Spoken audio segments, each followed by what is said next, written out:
Welcome to Biological Runway. So we are back with the second part of the Animal Kingdom. Animal kingdom का जो पहला part था जिसमें हमने basis of classification को पढ़ा था, वो पहले से अपलोड हो चुका है वीडियो। अगर आपने वो नहीं देखा है तो प्लीज पहले आप उसको जाके देखिए, ताकि आपका जो मेन पोर्शन है इस चैप्टर का वो बहुत अच्छे से क्लियर हो सके। So we are here for the first phylum of the kingdom Animalia, that is Porifera. Porifera के बारे में अगर हम स्टार्ट करें तो पहले इसके वर्ड को पकड़ते हैं। पॉरीफेरा, पॉरी मतलब होता है पोर्स। क्या होता है? Pores. So they are pore bearers, मतलब इनके बॉडी पे बहुत सारे पोर्स होते हैं। कुछ छोटे छोटे पोर्स भी होते हैं और कुछ बड़े पोर्स भी होते हैं। बात करेंगे हम इन सारे पोर्स की, इन सब की बात करेंगे। देखते हैं। Commonly Porifera are known as sponges. Sponge आपने देखा है ना, आप किचन में बर्तन धोते समय में स्पंज का यूज करते हैं। उसी तरह कई बार इनकी जो बॉडी है वो इसी स्पंज की तरह फील होगी आपको। Therefore it is also known as sponges. तो नाम और कॉमन नेम को हमने देखा। पॉरीफेरा पोर बियरर्स होते हैं और इनको कॉमनली हम क्या बोलते हैं? स्पंजेस बोलते हैं। मैं आपको इसकी एक पिक्चर दिखाता हूं। जैसे ये है, ये स्पॉन्जिला का पिक्चर है, पॉरीफेरा में आता है, एग्जाम्पल है। इस तरह से आप ऊपर की तरफ देख सकते हैं, कई एक यहाँ आपको पोर दिख रहे होंगे, बड़े बड़े पोर्स, और इनके बॉडी पे इस तरह से छोटे छोटे पोर्स होते हैं। ठीक है, बहुत सारे पोर्स होते हैं इनकी बॉडी पे, लाइक दिस। तो ये बड़े पोर्स है और ये छोटे पोर्स है। चलिए मैं आपको इसका नाम भी बताते चलता हूं। यहां पे जो आपको छोटे छोटे पोर्स दिखाई देंगे, इनको हम बोलते हैं ऑस्टिया। अभी आगे पढ़ेंगे, फिर भी मैं आपको बता देता हूं यहीं पे क्या बोलते हैं इसको। ऑस्टिया बोलते हैं। और यहां पे जो बड़े सिंगल जो लार्ज पोर हैं, इसको हम बोलते हैं ऑस्कुलम। क्या बोलते हैं? ऑस्कुलम बोलते हैं। ठीक है, तो ये बहुत इंपॉर्टेंट नाम है, आप इसको बहुत अच्छे से पहले ध्यान रखिए कि पोर बियरर कहते हैं, और पोर के भी अलग अलग नाम है। जो छोटे पोर्स है वो ऑस्ट्रिया है, और जो सिंगल ऊपर की तरफ आपको जो ये बड़े बड़े पोर्स दिख रहे हैं, these are known as osculum. तो ऑस्कुलम सिंगल होता है, osculums are single, but ostia are many. Ostia are many, ठीक है, और ऑस्कुलम आर सिंगल। ये आपको ध्यान रखना है। तो आई होप कि इतना आपको क्लियर लग गया होगा। चलिए वापस आते हैं अपने कंटेंट पे। अब देखते हैं कुछ जनरल कैरेक्टरिस्टिक्स। ये जनरल कैरेक्टरिस्टिक्स हमने बहुत अच्छे से कर रखा है पिछले वीडियो में, इसमें हमने बेसिस ऑफ क्लासिफिकेशन देखा था। आपको फिर से मैं कह रहा हूं, प्लीज जाके उस वीडियो को देखिए ताकि आपको अच्छे से आइडिया लग सके। तो जनरल कैरेक्टरिस्टिक्स में पहली चीज हम क्या देख रहे हैं? Habit and habitat. कहां पे रहते हैं?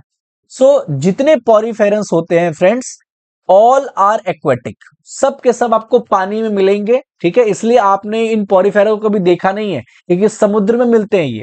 अगर आप ऐसे हमको घूमते हुए मिल जाते गाय भैंस की तरह, तो हमको बहुत अच्छे से इनके नाम याद होते, लेकिन ये आपको हर समय पानी में मिलते हैं। मोस्टली मैराइन, मोस्टली कैसे होते हैं? मैराइन, खारे पानी में रहते हैं। बहुत कम एग्जाम्पल ऐसे हैं जहां पे आपको फ्रेश वाटर में भी दिख जाएंगे। हम बात करेंगे अभी इसके एग्जाम्पल्स के भी। ठीक है, तो ये आपकी पहली चीज है। सेकंड जनरल कैरेक्टरिस्टिक्स की बात करें तो लेवल ऑफ ऑर्गेनाइजेशन, शॉर्ट में लिखा है यहां पे। तो पिछले वीडियो में भी ये बहुत क्लियर, हमने बहुत डिटेल में इस चीज को पढ़ा था, सबका लेवल ऑफ ऑर्गेनाइजेशन पढ़ा था। तो पॉरीफेरा का जो लेवल ऑफ ऑर्गेनाइजेशन है वो सेलुलर लेवल ऑफ ऑर्गेनाइजेशन है, मतलब केवल सेल्स ही है इनके पास, सेल से आगे कुछ नहीं है।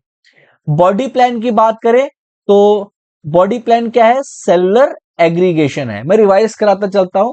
लेवल ऑफ ऑर्गेनाइजेशन चार तरीके थे हमारे पास: cellular level, tissue level, organ level of organ, system level. तो सबसे पहला वाला जो है सेलुलर लेवल ऑफ ऑर्गेनाइजेशन, वो किसके पास है? पॉरीफेरा के पास।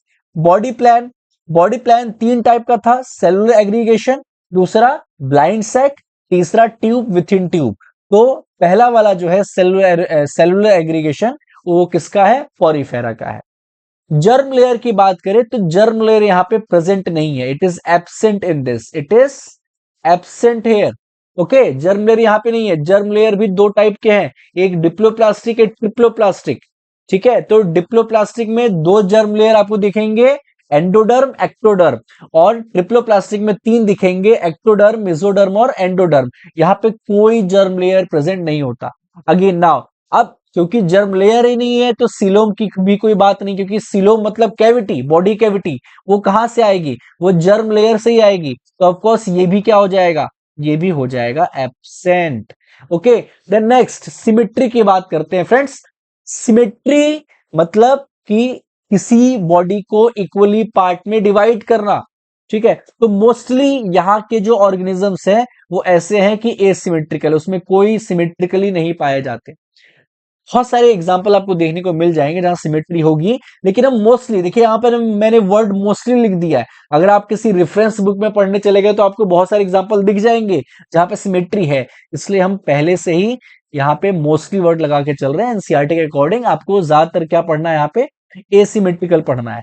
सेगमेंटेशन, नो, सेगमेंटेशन हमने तीन में पढ़ा था, एनिलिडा, ऑर्थोपोडा और कॉर्डेट्स, तो यहाँ पे कोई उसका की बात ही नहीं है। नोटोकॉर्ड, नोटोकॉर्ड तो दोस्तों पॉरीफेरा से लेके हेमिकॉर्डेटा कहीं पे नहीं है, ये केवल कॉर्डेट्स में है। तो अगेन इन दोनों में ही ये चीजें क्या हो जाएंगी, पॉरीफेरा में एब्सेंट हो जाएंगी। ठीक है, तो आराम से आप यहाँ पे 8 फीचर्स पॉरीफेरा के बारे में आप लिख सकते हैं, ये इतने आपको क्लियर हो गया होगा। आगे बढ़ते हैं, आप पॉरीफेरा की कुछ स्पेशल चीजों के बारे में बात करते हैं। तो जैसा कि मैंने आपको बताया, पॉरीफेरा क्या होते हैं, पोर बियरर्स होते हैं। दे आर पोर बियरर्स, उनके बॉडी पे छोटे छोटे पोर्स होते हैं। चलिए अब देखते हैं, ये आउटर लेयर आपको दिख रहा होगा, this is outer layer of the body of Porifera. ठीक है, ये आउटर लेयर है, और इसके आउटर लेयर में आपको दिख रहा होगा पोर्स दिख रहे होंगे, यहां पे बीच बीच में क्या आपको दिख रहे होंगे, पोर्स दिख रहे हैं। तो यही जो बाहर से हमको पोर्स दिखते हैं, यही ऑस्ट्रिया है। क्या है, ऑस्ट्रिया है। जो छोटे छोटे पोर्स होते हैं वो ऑस्ट्रिया है। उसके बाद जो इनर वॉल है इस लेयर की, जो ये इनर वॉल है, ये दिस इज इनर वॉल। ठीक है, इसके बॉडी की इनर वॉल है, ये जो आपको दिख रही है। अब ये जो इनर वॉल है, इनर वॉल के सरफेस पे कुछ सेल्स प्रेजेंट होते हैं। इनर वॉल के सरफेस पे कुछ सेल प्रेजेंट होते हैं, जिसको हम बोलते हैं कॉलर सेल। आपको ये अंदर की तरफ ये इस तरह से एक सेल नजर आ रहे होंगे, इनके पास फ्लैजिला प्रेजेंट है। तो इन सेल्स को हम बोलते हैं कॉलर सेल या क्वानोसाइट भी बोलते हैं। ये कॉलर सेल्स कैसे होते हैं, फ्लैजिलेटेड सेल्स होते हैं, और ये क्या करते हैं, दे लाइंड द स्पंजसील। अब यहां पे एक वर्ड आ रहा है स्पंजसील। फ्रेंड्स, स्पंजसील क्या है, whatever the cavity is present inside the this diagram, Porifera के अंदर जो कैविटी प्रेजेंट होती है ये सेंटर में, ठीक है, इस कैविटी को हम बोलते हैं spongocoel. This spongocoel is what, cavity, cavity inside the body, वो क्या है, स्पंजसील है। तो स्पंजसील की जो बाउंड्री है उसको कौन लाइन करता है, ये कॉलर सेल्स लाइन करते हैं। तो ये बहुत इंपॉर्टेंट चीज मैं आपको बता रहा हूं। अब होता ये है कि यहां पे जो ऑस्ट्रिया आपको दिख रहा है, ऑस्ट्रिया से क्या एंटर करेगा फ्रेंड्स, पानी एंटर करेगा। ठीक है, अब ये जो पॉरीफेरा है ये सेसाइल होते हैं। सेसाइल का क्या मतलब है, सेसाइल का मतलब है they are attach to the substratum, ये एक जगह अटैच रहते हैं, दे डू नॉट मूव, ये कहीं चलते हुए नहीं नजर आएंगे आपको। तो इनका जो भी सिस्टम है, सारा जो प्रोसेस है, circulation, excretion, everything is done by what, by water. Water current in ostia के थ्रू अंदर मूव करता है। ठीक है, and then reaches to the spongocoel, कहां पे आता है, स्पंजिसील में पहुंचता है। अब वाटर जैसे ही स्पंजिसील में पहुंचेगा, यहां पे जो आपको फ्लैजिला नजर आ रहा है, they flagella move and they push the water upside, they push the water upside. ये जो फ्लैजिलाज हैं, ये फ्लैजिला वाटर को ऊपर की तरफ फेंकेंगे, ऊपर की तरफ मूव करवाएंगे, और ये वाटर फाइनली किस तरफ जाएगा, this water will go upside and exit from osculum. मैंने आपको बताया ना ऑस्कुलम क्या है, osculum is the single large opening, is the single large opening. तो ऑस्कुलम से ये पानी बाहर निकलेगा। तो आप देख रहे हैं कि पानी का एक कैनाल जैसा बन रहा है। तो इसीलिए हम ये कहते हैं कि इनके पास एक क्या है, इनके पास एक कैनाल सिस्टम है, इसको हम बोलते हैं वाटर कैनाल सिस्टम। क्या बोलते हैं? वाटर कैनाल सिस्टम बोलते हैं। तो पॉरीफेरा के पास एक बहुत ही स्पेशल चीज है, वाटर कैनाल सिस्टम, ठीक है, जिसमें पानी ऑस्टिया से कहा जाता है? स्पंज सील में। कहां पे? स्पंज सील में जाता है। और स्पंज सील से कहा जा रहा है? ऑस्कुलम। ऑस्कुलम से ये बाहर निकल जा रहा है। So this is a passage of the water and this is like a canal and this is known as water canal system which is a very peculiar feature of the Porifera. तो I hope आपको इतनी चीजें समझ में आई होंगी कि ostia क्या है, ऑस्कुलम क्या है, स्पंज सील क्या है, ठीक है, ये पानी ऊपर की तरफ कैसे मूव करते हैं, ठीक है। आगे बढ़ते हैं फिर, अगर इतना समझ में आ गया हो तो। जिसकी मैं बात कर रहा था अभी वाटर कैनाल सिस्टम की, वही यहाँ पे आपको दिख रहा है। तो वाटर ऑस्ट्रिया में जाता है, ऑस्ट्रिया से स्पंज सील में, और स्पंज सील से ऑस्कुलम, और ऑस्कुलम से फाइनली क्या कर जाता है? एग्जिट कर जाता है। लेकिन अब ये जो वाटर अंदर आया, ये वाटर ही सब कुछ लेके आएगा, एक्सक्रीशन कराएगा, सारी चीजें रेगुलेट कराता है बॉडी में। तो क्या क्या फंक्शन है इस वाटर कैनाल सिस्टम के? तो फ्रेंड्स देखिए बच्चों, डाइजेशन कराएगा, रेस्पिरेशन यही कराएगा, एक्सक्रीशन कराएगा, ट्रांसफर ऑफ गैमेट भी यही कराएगा, ठीक है। तो आई होप ये चीजें क्लियर हो गई होगी। आप एकाइनोडर्मेटा में जब आप पढ़ेंगे तो आपको एक वर्ड वहां पे समझ में आएगा, वाटर वेस्कुलर सिस्टम।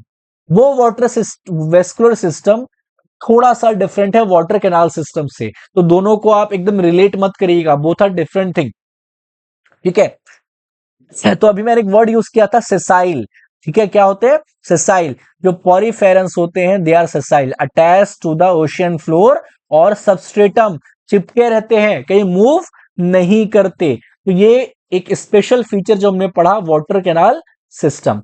आगे बढ़ते हैं तो इनके पास एक और स्पेशल चीज होती है, they have a skeleton supporting structure. They have a skeleton supporting sister sorry structure which is made up of calcium और सिलिकन। सिलिकन और कैल्शियम के बने होते हैं, जिनको हम क्या बोलते हैं? स्पिक्यूल्स बोलते हैं। क्या बोलते हैं बच्चों? स्पिक्यूल्स बोलते हैं, और स्पंजिन फाइबर बोलते हैं, ठीक है। टू द एनसीईआरटी चल रहा हूं मैं, बहुत ज्यादा डिटेल में नहीं जा रहा, ठीक है। तो ये आपको ध्यान रखना है, स्केलेटन सिस्टम किसका बना है? कैल्शियम और सिलिकन का बना है, which is known as spicules. अब इसके फिजियोलॉजी की बात करते हैं बच्चों। फिजियोलॉजी को देखा जाए तो पॉरीफेरा में डाइजेशन डाइजेशन कैसा है? इंट्रासेलुलर है। इंट्रासेलुलर का मतलब क्या है? इनके सेल्स में ही सारी चीजें हो जाती हैं। जैसे हमारी बॉडी में क्या है? हमारी बॉडी में डाइजेशन एक्स्ट्रा सेलुलर है, ठीक है। हम जो खाना खाते हैं वो सेल के बाहर टूटता है और तब जाकर के उसका न्यूट्रिएंट सेल के अंदर जाता है। लेकिन इनके में क्या है? सेल के अंदर ही सारी चीजें हो रही हैं।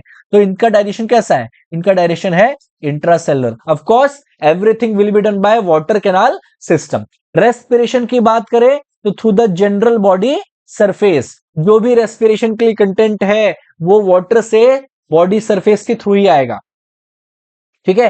तो it is done by general body surface. No circulation, circulation is only done by water canal system. तो कोई स्पेशल ऑर्गन नहीं है इसके लिए।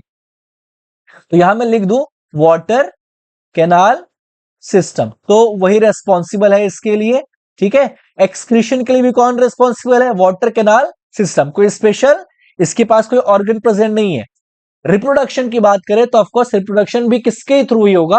वाटर कैनाल सिस्टम के थ्रू ही होगा। लेकिन यहां पे कुछ वर्ड्स लिखे हैं जो आपको याद रखने हैं, जो आपको पूरे इस चैप्टर में काम आने वाले हैं। पहला वर्ड है हर्माफ्रोडाइट। क्या है? हर्माफ्रोडाइट मतलब कि सेक्सेस आर नॉट सेपरेट, मतलब एक ही पॉरीफेरन में मेल भी होगा और फीमेल भी होगा। ऐसे स्ट्रक्चर को हम बोलते हैं हर्माफ्रोडाइट। और उसके लिए एक और वर्ड है बाइसेक्सुअल, सेम। और उसके लिए एक और वर्ड है मोनोएशियस। तो ये तीनों वर्ड अलग नहीं है, इन तीनों वर्ड का सेम मीनिंग है फ्रेंड्स, ठीक है। इन तीनों वर्ड का सेम मीनिंग है कि both male and female sexes are present in the same body, both sexual and, हाँ यहां पे एक चीज और है कि ये सेक्सुअल तरीके से रिप्रोड्यूस भी करते हैं और ए सेक्सुअल तरीके से भी रिप्रोड्यूस करते हैं। एनसीईआरटी में पर्टिकुलरली लिखा हुआ है कि अगर ए सेक्सुअल रिप्रोडक्शन हो रहा है तो कौन सा मेथड यूज होगा? फ्रेगमेंटेशन यूज होगा। क्या यूज होगा? फ्रेगमेंटेशन यूज होगा। फर्टिलाइजेशन की बात करें तो इंटरनली होता है, ठीक है, बॉडी के इंटरनली फर्टिलाइजेशन हो जाएगा। डेवलपमेंट कैसा है, इनडायरेक्ट है, वाया लार्वा। देखिए डायरेक्ट और इनडायरेक्ट क्या है, देखिए इनडायरेक्ट का मतलब है अगर लार्वा स्टेज आए और लार्वा के बाद बॉडी एडल्ट बन रहा है तो वो इनडायरेक्ट है। अगर बिना लार्वा के बॉडी डेवलप हो जा रही है तो वो क्या है, वो डायरेक्ट स्टेज है। तो हम कैसे निकले, हम डायरेक्ट आए, हमारे में कोई लार्वा स्टेज नहीं आती है, ठीक है। तो ये कैसे बनते हैं, ये लार्वा स्टेज के बाद इनकी बॉडी एडल्ट होती है, ठीक है। तो ये सारे कैरेक्टर हमने देख लिए। अब लास्ट बचता है एग्जाम्पल। एग्जाम्पल में देखिए यू स्पॉन्जिला, जिसका डायग्राम मैंने अभी आपको दिखाया था, और ये साथ में इनके कॉमन नेम भी याद करते चलिए। यू स्पॉन्जिला को बोला जाता है कॉमन बाथ स्पंजेस। आगे है स्पॉन्जिला, स्पॉन्जिला फ्रेश वाटर। मैंने आपको क्या बताया था कि poriferans are live in fresh water as well as in ocean water. तो फ्रेश वाटर का एग्जांपल क्या है, स्पॉन्जिला, बहुत पूछा जाता है। साइकॉन का इसका स्पेशल नाम क्या है, स्काइफा। तो ये वही एग्जांपल है जो एनसीईआरटी में दे रखे हैं। सो ये हमारा पहला जो फाइलम था कंप्लीट होता है। अगले वीडियो में हम लोग क्या पढ़ने वाले हैं, सीलेंट्रेटा, ठीक है। सो कीप वॉचिंग, शुरू से इन वीडियो को देखो तो आपको बहुत अच्छे से समझ में आएगा। प्लीज कमेंट करिए अगर आपको कुछ चीज नहीं समझ में आई है, मैं क्लियर करूंगा, ठीक है। तो प्लीज ऐसे वीडियो के लिए मेरे चैनल को सब्सक्राइब करिए। Thank you.